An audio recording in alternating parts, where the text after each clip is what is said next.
this lesson, we are going to look at how to make our chord changes come alive, and we're going to do so with 3 different examples. The chords you're going to need, our first example is in the key of C, and you're going to need a C chord, a G chord, and an A minor chord. Our next example is in the key of G, and we are going to see a lot of the same chords, G, C, but you're also going to need a D chord as well. Then our last example is an A minor, relative minor to C. So you'll see an A minor, and you're going to see a G chord. So nothing new there. Okay, whether you choose to play with your fingers or your pick, totally up to you. Let's take a look at the first example. It's going to be C for 1 measure, G for 1 measure, A minor for 2 measures. So our strum pattern, we're going to get down, down, up, down. 1, 2, and 3. 4 and 1, 2 and 3, 4 and 1, 2 and 3, 4 and 1, 2 and 3. Down, down, up, down, down, up, down, down, up, down, down, up, down, down, up, down, down, down, up, down, down, up, down. I might have messed the A minor up there, sorry. It's a little harder for me to actually do the down ups than it is to count, because I lose track a little bit. But anyways, you get it. That's the foundation. That's what we want to spicing up. So we're going to turn that into this.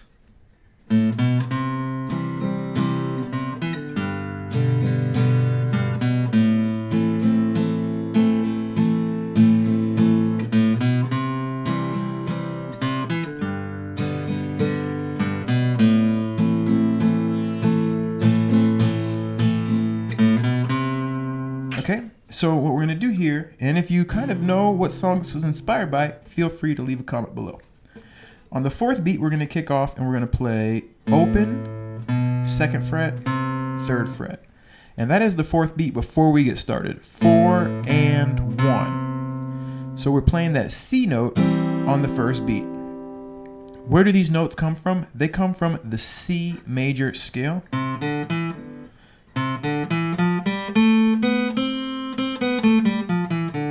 Which is a C note, D, E, F, G, A, B, C. But we're just playing the A, B, and C before. The scale is a great tool to create these ideas. So as you are thinking about creating your own, the first thing you need to know is what key you're playing your chord progression in, and then you would Google the scale. Those notes are what you're going to use to connect the chords. So let's say hypothetically you were writing your own little walk up there. How would you do it? Well, it starts on the 4th beat, 4 and 1. So we know it's 2 notes. So you play your root, and then just work your way back on the scale. So you'd use reverse engineering to write it. So you go and 4, and so now we know the notes that we would write. 4 and 1, 2 and 3. The next riff would start on the 4th beat. So you get 4 and 1, 2 and 3, 4 and 1, down, up, down, 4. So what we did here is we're using just 2 chord tones. We're isolating 2 individual notes from the chord of C to work our way to G. So we play the 3rd fret and then the 2nd fret of the D string, which is an E note, which is in our C chord. So we just played those 2 individual notes and then went to the G. You get some really cool ideas when you actually walk away from the note you're going to, because this G note, intuition would say that should be the walk down, right? That makes sense, but by walking up, we get this cool leap back down to the note. That creates a really cool idea. 4 and 1, 2 and 3, 4 and 1, 2 and 3, 4 and 1. Here we're doing 2 chord notes again. G note, B note, 2 notes in the chord, and then we just play the root note. So again on this one, we're walking up, and we walked right past that A note. You can start below the note you're going to, and then go past it, and then work your way back. Because our A note is right between our G and our B. If you illustrate it on the E string, this is your G note, this is your B note, and this is your A note. So we went, and that's really cool to start below it, skip it, and then go back, all right? Just like we saw in the first one, you can walk up in the scale and then down to the note, but you can also start below the note, go above it, and work your way right back. So put it all together, we get 4 and 1, 2 and 3, 4 and 1, 2 and 3, 4 and 1, 2 and 3, 4 and 1, 2 and 3, 4 and 1. Then it would start over. Now over that A minor, you could do any number of things if you wanted to. We're just kind of focusing on the chord changes, but over that A minor, you could add a riff.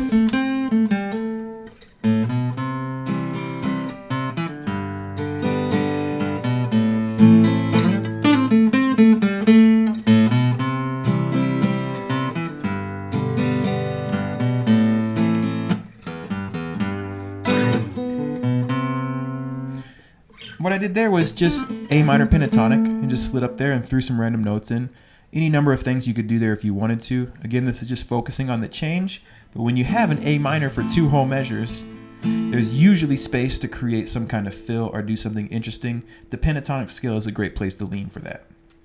All right, so that was example number 1. Let's play it one more time.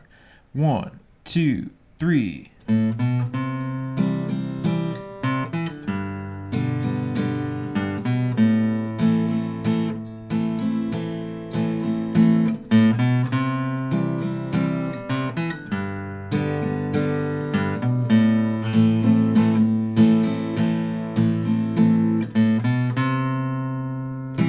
All right, so that was our example in the key of C. Our next example in the key of G sounds like this.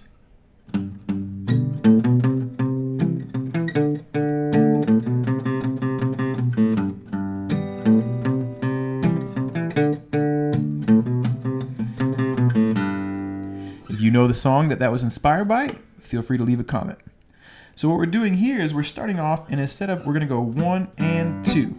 So instead of going down, up, down over the G chord, we're just playing the G note, which gets a really cool result. I'm using lots of palm muting. So when I play this particular song, my palm is here right above the bridge or saddle or whatever this is called, and my hand is picking right where the sound hole meets the lower part of the wood. Okay, so that's kind of hard to get all in the shot, but that's what I'd be playing it as.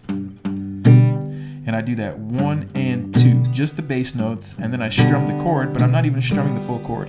1 and 2, 1 and 2 and a 3, 1 and 2 and a 3. So here we're going into 16th notes, but we're using the same riff from the previous example.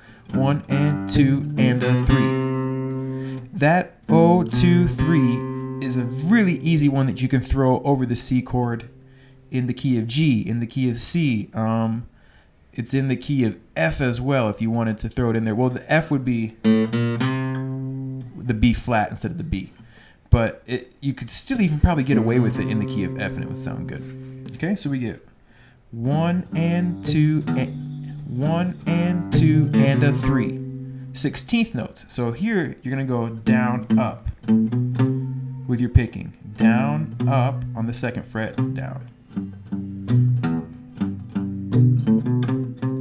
If you're using a pick.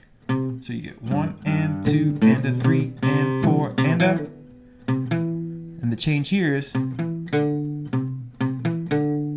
that same kind of change we did earlier when we went G, B, A. We're going to go C, E, D.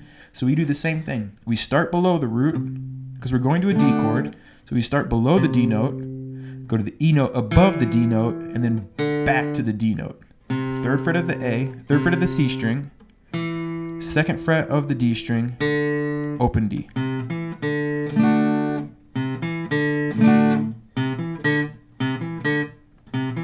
And it's 16th notes again, so you would do a down pick on the C string, on the C note, A string, up on the D string, E note, and then down on the D.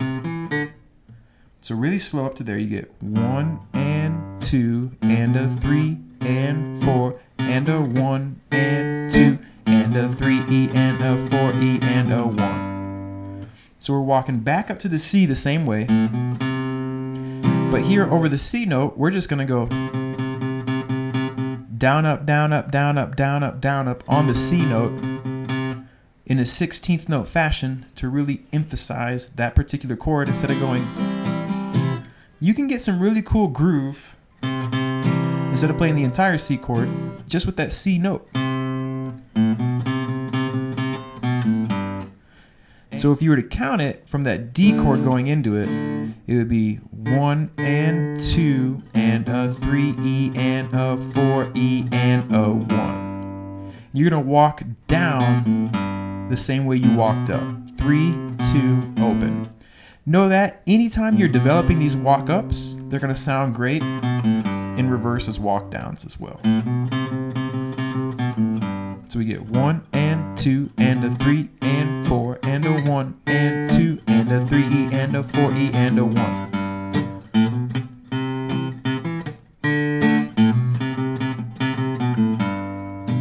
A great place to kind of study this and get inspiration from is the bass. Figure out the bass parts to your favorite song and see how they connect the chords, because really that's what we're kind of doing, is listening to the bass, emulating the bass lines with our guitar, and using the bass to connect our chords. So this is somewhere between what a bass player would do and what a cowboy would do, just strumming with the chords, and it gives these things a lot of life, especially if you're playing alone. What I just played, imagine this. Da da da ba da da da. Da da da da da da da ba da ba ba ba ba ba ba ba.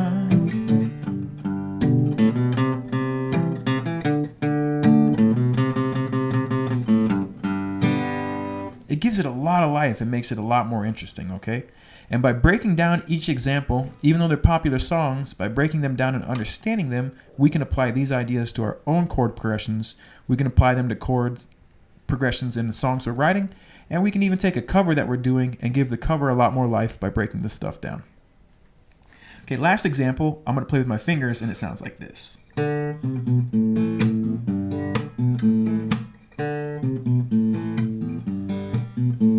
Can't touch this. Okay, so yeah, it is the bass and MC Hammer, but name the song it's sampled from. If you know the song, the original one, leave it in the comment below.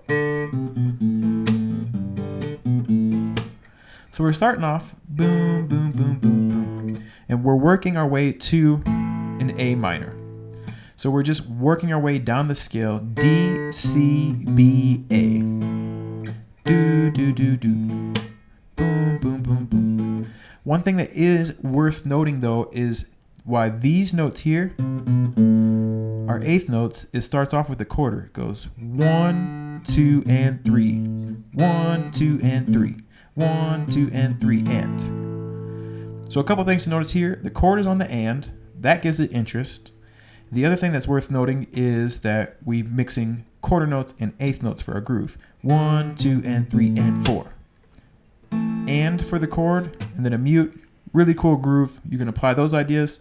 Just know that you're mixing times here to make it a little more interesting. Quarter, 8, 8, 8.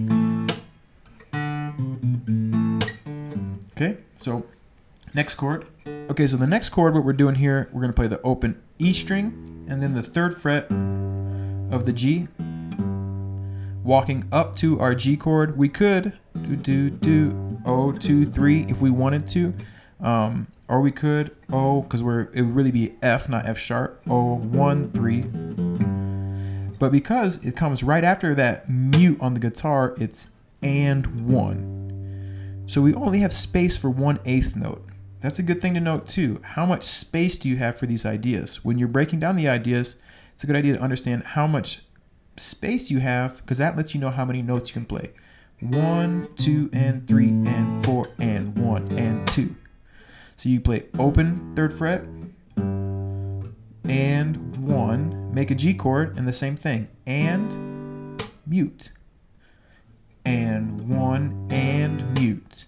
1, 2, and 3, and 4, and 1, and 2, and then we have one last little piece to put the bow on it. And we're going back to our A minor, and we're doing that move we saw earlier, B note to an open A. So I just take that G, play the B note, open A.